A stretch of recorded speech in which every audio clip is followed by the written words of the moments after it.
Bonjour et bienvenue sur la présentation de notre logiciel Getafi version web. Comme vous le savez, nous avons élaboré ce logiciel pour aider les entreprises et les cabinets et les comptables de manière générale à établir les états financiers conformément aux dispositions du SUS-COADA révisé. Notre logiciel comporte trois versions. Donc une version entreprise qui permet aux entreprises de pouvoir établir leurs états financiers sur un nombre de dossiers illimité. Une version cabinet qui porte les mêmes fonctionnalités que la version entreprise, mais avec en plus un module révision qui permet de monter un dossier de travail autour de l'établissement des comptes annuels. Cette version cabinet est très utile pour les cabinets d'expertise comptable parce que ça leur permet de pouvoir monter un dossier de travail pour justifier les options autour de l'arrêté des comptes et ça leur permet également d'avoir des outils à restituer lors d'un contrôle de l'ordre conformément aux règles déontologiques auxquelles elles sont assujetties. La version web que je vais vous présenter est destinée plutôt aux entreprises qui n'ont pas trop les moyens d'acheter un logiciel et qui veulent quand même établir des états financiers. Donc dans ce cas-là, c'est très simple. Sur notre plateforme, il faut juste créer un compte et à partir de là, vous pouvez importer vos balances N et N-1 et établir très facilement vos états financiers complets. Donc, l'adresse c'est d'aller sur notre site getafi.com, https getafi.com. Et donc, vous arrivez ici sur la fenêtre d'accueil. Et sur cette fenêtre, vous allez d'abord créer un compte, donc en cliquant sur ce petit bouton créer un compte. À partir de ce moment-là, quand vous allez faire donc la création de votre compte, vous allez avoir cette fiche d'inscription à remplir avec le nom de l'entreprise, l'adresse, le pays, le numéro de téléphone, l'identification de l'interlocuteur avec son adresse mail. Cette adresse mail va constituer le login, donc c'est l'adresse mail qu'il faudra utiliser ultérieurement comme login, et puis la création du mot de passe. Et une fois que vous avez fait ça, vous pouvez valider votre création d'entreprise. Une fois que vous avez créé l'entreprise, vous allez recevoir donc un mail automatique pour confirmer qu'on a bien reçu votre demande d'inscription sur le site. Et dans ce mail, on vous indiquera les modalités pour pouvoir continuer. Une fois que votre compte est validé, donc vous venez sur le site et vous allez rentrer votre adresse internet comme login, votre mot de passe et vous faites se connecter. Donc vous arrivez sur cette fenêtre. Alors sur cette fenêtre, vous avez ici donc le mode opératoire du logiciel que vous pouvez consulter, qui est du PDF. Donc il suffit juste de cliquer dessus pour pouvoir avoir tout le mode d'utilisation du logiciel. Donc c'est un document qui est très clair, avec des copies d'écran. Et à la limite, vous n'avez même pas besoin de formation parce que ce document suffit largement pour avoir une maîtrise totale du fonctionnement du logiciel. Après la suite, ça va se dérouler en plusieurs étapes que donc nous vous avons numérotées autour de cette roue. Donc vous avez l'étape 1 qui consiste à rentrer les paramètres de votre entreprise, donc créer votre entreprise. L'étape 2 qui consiste à créer un exercice comptable. L'étape 3 qui consiste à contrôler le bilan et le compte de résultats pour vérifier s'ils sont équilibrés. L'étape 4 qui consiste à saisir le tableau des flux de trésorerie. L'étape 5 pour compléter vos notes. Et enfin l'étape 6 pour consulter et imprimer vos états financiers. Alors, pour créer l'entreprise, donc vous allez donc sur l'étape 1, créer l'entreprise. Et là, vous avez une fenêtre avec donc des onglets. On voit ici informations, informations supplémentaires, banque, activités, associés, dirigeants et membres du conseil. Donc vous allez rentrer toutes les informations. Et la plupart de ces informations vont s'imprimer sur la page de garde des états financiers. Donc la raison sociale, l'activité, le capital, si c'est une société, le nombre de titres, la valeur nominale des titres, l'adresse, etc. Alors vous allez naviguer avec le bouton suivant. Donc ici, pour compléter les informations complémentaires, forme juridique, etc. Le bouton suivant, donc pour rentrer les banques, donc si vous avez des banques, donc vous allez rentrer le RIB complet avec le numéro de compte, le code banque, code guichet, l'IBAN. L'onglet suivant pour la ventilation du chiffre d'affaires en termes d'activité, donc par exemple vente de marchandises, prestations de services. L'onglet suivant pour créer des associés, donc les personnes physiques ou morales qui détiennent le capital. L'onglet suivant pour ajouter les dirigeants de l'entreprise. Et enfin, l'onglet suivant si vous êtes dans une société par action pour créer les membres du conseil d'administration.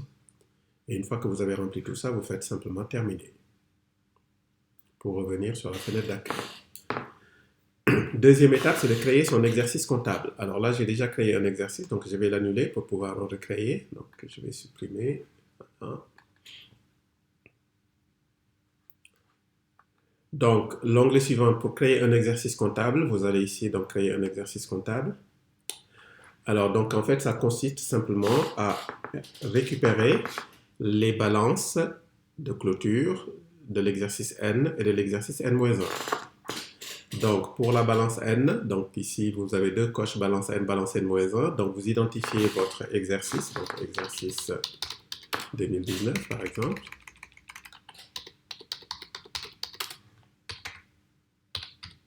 Les bornes d'exercice, donc du 1er janvier 2019 au 31 décembre 2019. Et après, vous allez chercher donc votre balance avec le bouton parcourir pour ouvrir l'explorateur de Windows. Et là, vous allez chercher par exemple votre balance N à l'endroit où vous l'avez positionné sur votre ordinateur et vous faites ouvrir. La balance se positionne ici. Après, vous allez sur le bouton ajouter et enfin sur le bouton ajouter vers la table. Donc, votre balance est rapatriée ici, en bas de l'écran. Et donc, si vous descendez, vous voyez ici le total débit, total crédit et le résultat issu des comptes de bilan, classe 1 à la classe 5, et le résultat issu des comptes de charges et de produits pour vérifier si c'est parfait. Donc, une fois que vous êtes d'accord, vous appuyez sur le bouton transférer. Importation avec succès. Vous faites la même chose pour la balance N-1, donc je change juste l'année 2018. Donc les bornes d'exercice du 1er janvier 2018 au 31 décembre 2018. Parcourir, je vais aller chercher la balance N-1, donc ouvrir, ajouter et ajouter vers la table. Donc ça se fait en 3 clics. Donc ici, je vérifie mes équilibres comme tout à l'heure. Et une fois que c'est OK, je vais faire transférer. Voilà, donc l'étape 2 est terminée. Donc si vous voulez revisualiser vos balances, vous allez ici sur liste des exercices. Et là, vous retrouvez donc votre exercice 2019 avec la balance ici 2019. Si vous cliquez dessus, vous voyez la balance. Si vous voulez voir les totaux, vous faites visualiser les totaux. Voilà. Et si vous voulez vérifier l'équilibre du bilan, vous avez ici un bouton qui s'appelle équilibre, contrôle équilibre. Et là, on voit bien que total débit est égal à total crédit. Je ferme. Donc la balance N-1, c'est pareil. Donc vous cliquez sur l'icône, visualisez les totaux. Et là, contrôlez les équilibres. Voilà, c'est parfait. Et vous fermez. Donc ici sur le libellé de l'exercice, vous avez des informations complémentaires qui vont s'imprimer sur la page de garde à saisir. Donc vous cliquez simplement sur le libellé. Une fenêtre s'ouvre. Donc vous devez cocher visa de l'expert comptable ou comptable agréé. Donc si vos comptes sont visés par un expert comptable. État financier approuvé par l'Assemblée générale. Donc vous dites oui ou vous dites non. Et ici vous identifiez donc l'organisme qui va recevoir les comptes. Donc ici je vais mettre donc ministère de l'économie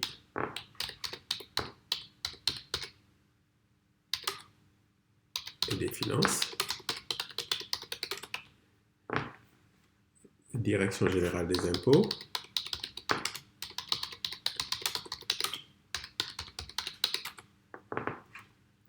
donc ici on va mettre Dakar Plateau parce que c'est légal.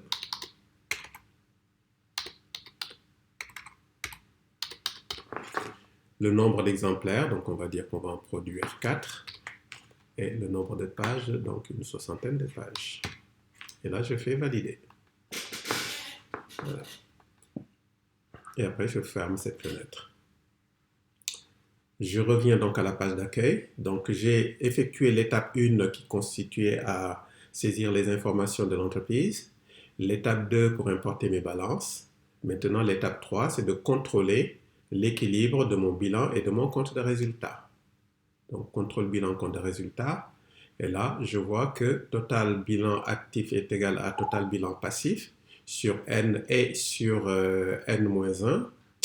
Et je vérifie également que le résultat issu du compte de résultat est bien égal au résultat sur le passif du bilan. Donc, si c'est OK, donc je reviens en arrière sur la fenêtre d'accueil. Étape 4, saisie du tableau de flux de trésorerie.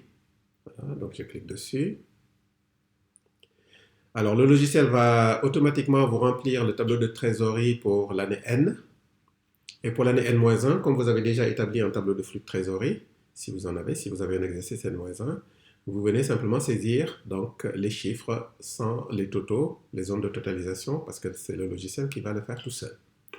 Alors, comme le tableau de flux de trésorerie comporte quand même quelques difficultés conceptuelles, d'ailleurs les concepteurs du logiciel avaient préconisé la création de comptes très spécifiques qui ne figurent pas dans le plan comptable et qu'il faut ventiler. Donc, nous vous avons mis un tableau qui permet de faire cette ventilation. Donc, en appuyant ici sur le bouton ventiler, donc vous aurez ici un tableau qui permet de ventiler ces comptes spécifiques. C'est donc tout ce qui est créance d'exploitation HAO, réserve de propriété, retenue de garantie, les factures non parvenus, les écarts de réévaluation, etc., etc. Alors, sur spécifiquement ce tableau, dans le menu, dans le mode opératoire, donc vous avez tout un document très explicite qui vous explique comment fonctionne ce tableau et comment le manier. Donc, je vous conseille de vous reporter à ce document-là qui est compris dans le menu du logiciel. Donc, vous avez également un bouton de contrôle pour contrôler si les équilibres fondamentaux de votre TFT sont corrects. Donc là, je reviens en arrière. Maintenant, l'étape 5, qui est l'avant-dernière étape, c'est la saisie des notes. Donc, je clique dessus. Et donc, vous allez avoir un tableau donc, avec toutes les notes, donc de la note 1 jusqu'à la note 37, y compris la note R4. Donc, en fait, il suffit simplement de cliquer sur la première note et d'utiliser donc le bouton suivant pour naviguer sur les notes. Alors, autant que possible, dès lors que l'information peut être récupérée sur les balances N, N-1, on vous a automatisé les notes. Mais par contre, certaines informations ne sont pas disponibles sur les balances et à partir de ce moment-là, c'est à vous de les saisir. Par exemple, ici sur la note 1, la note 1, qui parle des dettes et garanties par des sûretés réelles, évidemment, c'est à vous de saisir. Donc, page suivante. Là, la note 2 sur les informations obligatoires, donc ça c'est du texte, on vous a mis le minimum de texte, donc à vous de compléter. La note 3A, donc vous voyez ici les chiffres viennent tout seuls, parce qu'ici il s'agit des immobilisations, donc acquisition, cession, etc. Donc le logiciel va récupérer effectivement les informations disponibles sur les balances et va vous remplir automatiquement la note. Et vous avez, sur toutes les notes, on a mis un bouton de contrôle ici qui vous permet d'aller contrôler que votre note est correcte, parce que le logiciel va vérifier les informations sur le bilan et compte de résultat par rapport à ce que vous avez mis sur votre note. Et donc, dès lors que vous avez ici écart 0, ça veut dire que votre note est tout à fait correcte. Si vous voulez rajouter des commentaires, donc, qui vont s'imprimer en dessous de la note, vous allez ici sur le bouton saisir des commentaires. Et là, vous avez un éditeur de texte qui vous permet de saisir ce que vous voulez comme information complémentaire à la note. Et n'oubliez pas de faire enregistrer. Donc, page suivante pour aller sur les autres notes. Donc, toutes les notes marchent exactement de la même façon. Donc, vous allez sur page suivante, page suivante. Alors, sur certaines notes, il se peut que vous ayez, par exemple, des informations complémentaires à saisir quand bien même le logiciel vous a déporté. Par exemple, ici, sur la note 4, il faut faire la ventilation. On parle des immobilisations financières sur 1 an à 2 ans et plus de 2 ans. Donc, le logiciel vous récupère le solde, donc ici 1 927 000, et après, c'est à vous de ventiler. Donc, ici, je vais mettre par exemple 927 000. Voilà. Et là, donc, quand je vais valider, vous voyez qu'il reste 1 million. Et là, si je mets 400 000, et là, il va rester 600 000, etc. Donc ça, c'est un... Alors n'oubliez pas, quand vous faites des modifications sur les notes, de bien appuyer sur le bouton «Valider les changements» pour que le logiciel garde les modifications que vous avez effectuées. Et après, donc, toujours, comme je vous l'ai indiqué, vous allez donc utiliser le bouton suivant pour, pas suivante, pardon, pour naviguer sur les autres notes. Donc voilà, c'est très simple d'utiliser ces notes. Évidemment, vous pouvez aussi, à partir de ce tableau-là, sélectivement aller directement sur une note. Par exemple, là, si je vais aller sur la note 34, je clique dessus et voilà, et le logiciel me bascule automatiquement sur la note 34. Et donc, vous avez toujours, bien entendu, le bouton suivant pour passer sur la note suivante. Par exemple, ici, la note 37 qui est la détermination du résultat fiscal avec les réintégrations déductions. La seule chose qu'il faut rajouter, c'est le taux d'imposition ici sur la dernière ligne. Donc, je vais mettre 25%. Et dès lors que vous validez, le logiciel vous calcule l'impôt, donc compte tenu de votre résultat fiscal. Et vous faites activer les changements. Voilà. Donc, voilà comment on va saisir les notes de manière relativement simple. Voilà. Donc, une fois que les notes sont saisies, maintenant, il vous reste juste la dernière étape qui consiste à consulter et à imprimer vos états financiers. Donc, vous allez sur l'étape 6 ici, consulter, imprimer les états financiers. Cliquez une fois dessus. Voilà. Et là, vous avez donc une page de sélection avec tout ce qui est imprimable. Donc, si vous voulez tout cocher, vous appuyez sur le bouton tout cocher, ça prend tout. Sinon, si vous voulez sélectivement prendre certaines notes parce que les autres, vous ne voulez pas, vous venez simplement piocher dessus en cochant. Donc, par exemple, ici, si je veux le bilan, le compte de résultats et le tableau de flux de trésorerie, je sélectionne les trois et je vais appuyer sur le bouton valider. Et vous attendez. Donc, le logiciel va générer ces états en PDF pour que vous puissiez, donc vous voyez, là, les états financiers sont générés en PDF. Je clique dessus et là, j'ai mes états financiers. Alors, vous remarquerez que toutes les pages sont tramées avec état financier provisoire, donc sur le bilan actif, sur le bilan passif, sur le compte de résultats, sur le tableau de flux que je viens d'établir.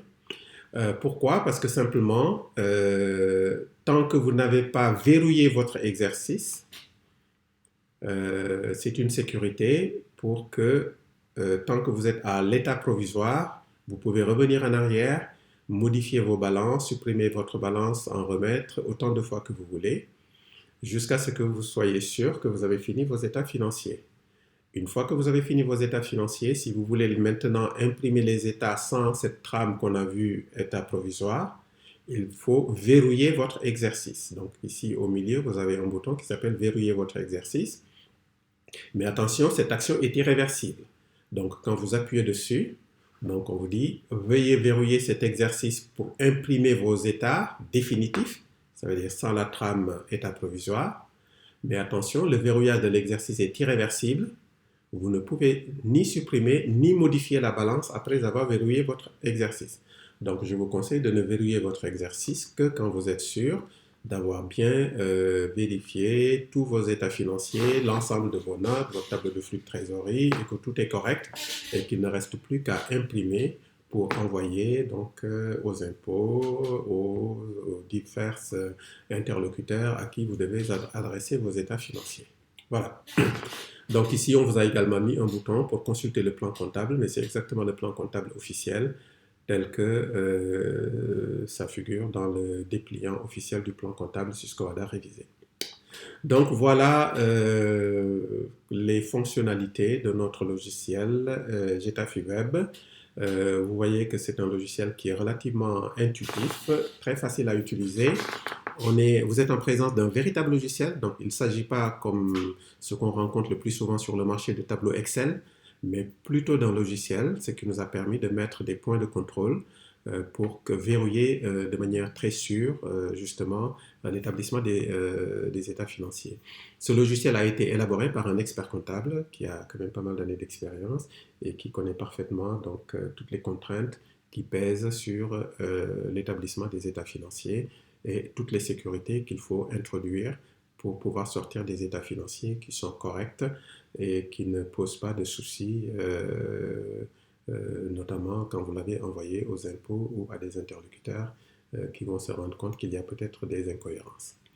Voilà, donc je vous remercie et je vous rappelle que donc pour utiliser ce module, vous n'avez pas besoin d'acheter de logiciel. Il suffit juste de vous connecter sur notre site https://getafi.com, de créer un compte, d'attendre donc quelques instants pour recevoir la confirmation automatique par mail de la création de votre compte en vous indiquant les modalités. Et une fois que donc, vous avez validé ça, vous allez pouvoir vous reconnecter sur le site en utilisant votre adresse mail comme login et le mot de passe que vous avez mis. Et à partir de ce moment-là, vous pouvez travailler. Donc, globalement, en moins de 30 minutes, vous pouvez établir vos états financiers de manière très très simple et l'imprimer autant de fois que vous voulez. Voilà, je vous remercie et je vous souhaite une bonne continuation sur cette période d'arrêter des états financiers.